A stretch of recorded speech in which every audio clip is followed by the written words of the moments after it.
What's going on, everybody? My name is Seth and you're watching 252 Squad, and in today's video I'm bringing back CG content because I blew up my MT82. So not only do I now have two cars with two broken transmissions, but I'm going to go in today's video and bring back this car. I haven't brought it back in a long time, but we're going to be going over the top 5 first mods you should do to your CG Accord, which is from 1998 to 2002. 1, 2, 3!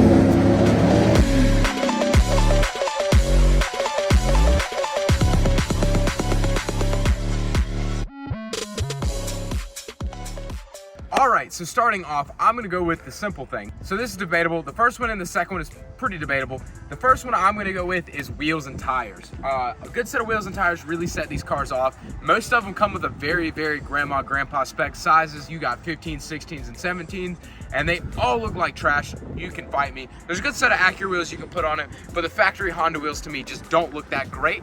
So I'd definitely say go with a good set of wheels. The wheels that I have on my car are BBSs. They are a 18 by 8.5. I don't know the offset, but it's probably like plus 42 or something high like that. These cars can fit like a 19 or even just like a 9.5 wide on an 18. Depends on how aggressive and what your setup's going for. If you're going for a stance, you can go pretty aggressive with them. Depends on how much you like rolling fenders and pulling them. And as far as a track setup, these things can go really good and be really wide. A good set of like 255s on the front or in the rears. The wheels and tires, the thing that I say about this and with these cars is you don't want to go stupid aggressive, because if you go stupid aggressive, you can run into a lot of rubbing issues. These 18 by 8.5s, they have a lot of camber on them to keep them from rubbing, but I do rub the inside of my coilover on this one, and then the front, it just absolutely rubs the front of the fender. Granted, I don't have rolled or pulled fenders, so right now they're really cambered in for that reason, for the clearance. If you're building one for more performance, like I was with my two-door, you can go pretty aggressive. I think I had 255s or 265s on the rear with a good set of coilovers, and there's a lot of clearance. You're going to want to do some suspension work, which is getting into our next thing. The second thing I think you should do, the second mod you should do, is suspension. Get yourself a good set of coilovers and get yourself some suspension components to go along with it. Coilovers that I recommend, BC Racing. I like my Rev 9s. This car runs on Rev 9s. I got a set of Yanaka coilovers. I haven't ran on them, but they seem to be in really good quality.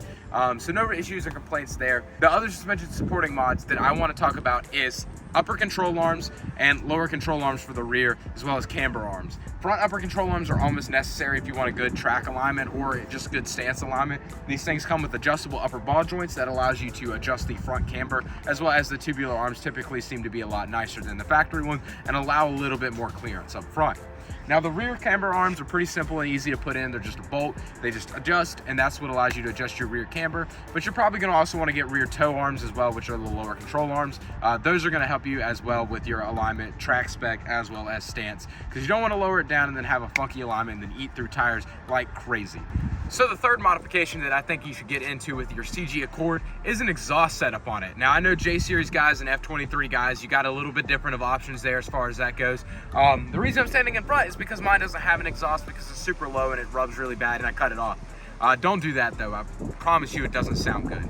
If you're a J-Series guy, there are a lot of good exhaust systems out there, but I personally like a custom exhaust on these cars. My car has the factory catalytic converter, factory manifolds, all the way with the 2.5-inch pipe all the way back, and it had a Vibrant Performance Street Power muffler on it. Sounded really good. The only reason, like I said, I took it off was because it was rubbing really bad with as low as the car is. I really wish I didn't now, because now I have to redo the whole entire exhaust setup on the car. F23 guys, there are a few good muffler companies and stuff like that, but I also do prefer a custom exhaust on those as well. Pretty much similar setup, single exit one side, 2.5-inch exhaust, just something simple, a good muffler out the back. Don't go with nothing super expensive or crazy. A good Gretty muffler or even a Vibrant or something like that normally sounds really good on these cars.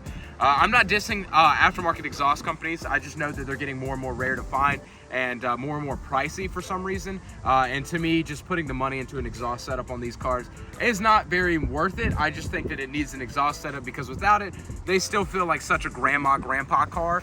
And it really wakes them up, it seems like, with an exhaust, especially the J-Series cars, because then you get both intake and exhaust noise. Wow, most of the time when you crack VTEC, all you hear is the VTEC noise. F23 guys, the exhaust setups can be very finicky. Try to leave a resonator in them. They sound really raspy and really bad to me. If they're unresonated, it sounds like your typical fart can Honda. This one does too right now. I'm not gonna say it doesn't. J Series will do it as well, but it's just not as bad to me. Mine didn't sound very bad. They're not very loud cars, so like comparing it to my Coyote is 10 times louder than what this thing is, even with like no exhaust, just a cat. And that is simply because of, you know, a V8 versus a 3-liter V6. So I definitely recommend an exhaust. Just make sure to do your research, look at a few videos on YouTube, figure out what you really want, try to stay away from the $150 eBay exhaust. Now, my fourth modification is kind of a wide band of modifications, but it is performance-oriented modifications. If you're a J Series guy like myself, the things you should probably get into is intake manifold, J32 or J35, maybe even a J37 manifold. Definitely increases the VTEC noises, as well as you can noticeably feel a little bit difference in the power curve. Now, if you're an F23 guy, I know that F23 guys will put like headers and full exhaust and like intakes and all that kind of stuff. My overall opinion as somebody who has had an F22 5th gen Accord is to say screw all that crap and put an eBay turbo kit on it. Just boost that thing. Just, I don't care if it's like, it's not an expensive thing to do. Trust me, you can do an eBay turbo kit for sub $1,500 on these cars. Just boost it, make it make like 9 pounds of boost, make it make cool turbo noises, run the exhaust setup that I was talking about in the previous mod, and just have a good, fun, you know, 250 wheel horsepower F23 car. Trust me, it is worth it. If you are an automatic, it's probably not the best to boost it, but at the end of the day, these cars are cheap. Just go for it if you want to have fun with it. I will say J Series guys, you can boost J Series. It just costs a lot more and it's a little bit more annoying. Ask me, I know about it with my J32 6-speed Accord coupe swap. That car is a headache and I don't even want to get into it right now. But J Series guys, just intake, maybe a set of headers, get that exhaust right. Nothing really else you can do to them, maybe cold air intake, stuff like that. These cars aren't race cars, they're not gonna make a lot of power. You just do little bolt-on things. F23 guys, I think y'all are the blessed ones. Y'all got the 5-speed manuals. Y'all can throw a clutch in it, throw some axles in it, throw a boost at the F23. If you pop an F23, they're like $300 in a junkyard. Like, you can just go get another one.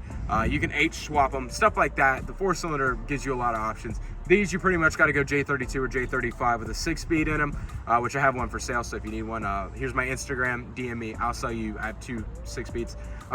But anyways, that is my thing on performance. Now, if you are planning on going like I am with stance, I will say, if you have a J Series, go ahead and do all that stuff. It is really cool to see F23 cars that are really loud and like turboed and stance. Like, that's my thing, is it's cheap to build a turbo stance car, especially out of a CG Accord. So I would say do that still. But overall, that's pretty much what I got for performance. There's not a whole lot really there. So we pretty much got wheels, tires lower, a little bit faster to make it sound a little bit better. Nothing really too much. And so we'll get into our 5th one. So now that we've got it sounding good, looking good, lowered, handling good, last thing I want to go into is something on the inside of the car. I don't care about your seats or nothing like that. It is your sound system. These car sound systems are not very good. I definitely recommend installing a sound system. I've never been in another CG Accord that sounds as good as mine does. It's not a flex, I'm just saying this because not a lot of people modify the sound system in them, over here in the United States at least.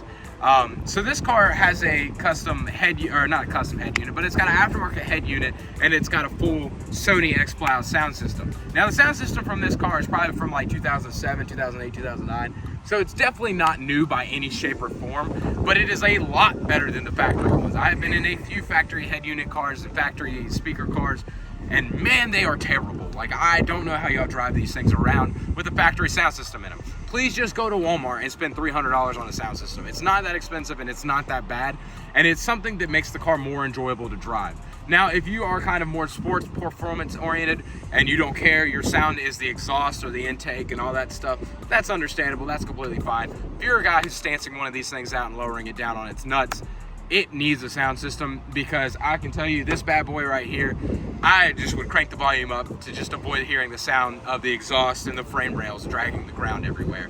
It was cool from the outside, everybody's like, oh, it's lowered, but from the inside, all you can hear is just scraping the whole way, especially if you hit a leaf or a rock or something stupid like that. Or if you're not going airborne. Or if you're not going airborne, because that happened multiple times with this car. I just tell you right now, you're going to want a sound system if you're not caring too much about engine and exhaust noise. So that is my modifications, my top 5 modifications for your CG Accord, your 98 to 02 Accord. The first one is wheels and tires. Second one is suspension.